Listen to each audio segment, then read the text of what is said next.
Alright, so I'm still working on the final stats vid for the PPC 2013 season.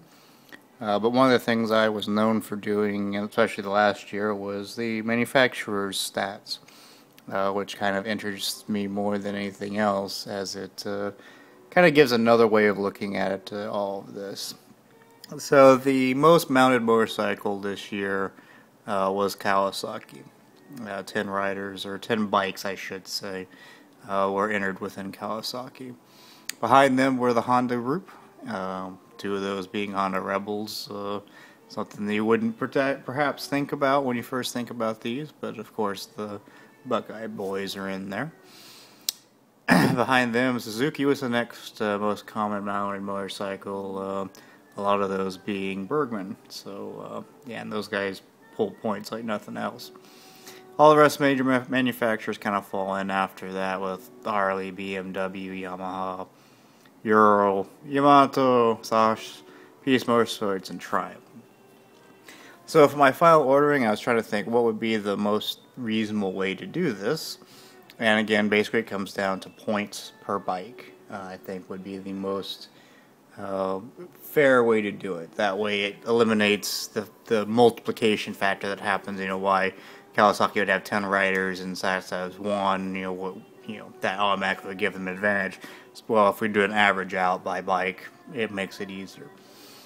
And again, if you can't remember, basically for every mile ridden at 22 degrees Fahrenheit is worth twice that of 32 degrees Fahrenheit, and every mile ridden at 2 degrees Fahrenheit is 4 times that of 32 degrees Fahrenheit, etc.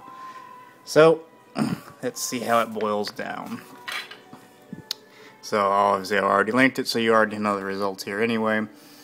So Suzuki, as a make, you get 32.2 points per bike, and Harley got 513 points per bike. So there's your first and second.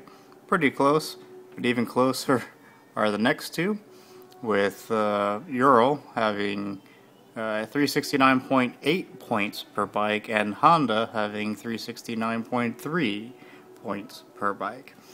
Now, if you kind of look at it as a more wider view here, it's kind of an interesting factor if it will focus again. There we go.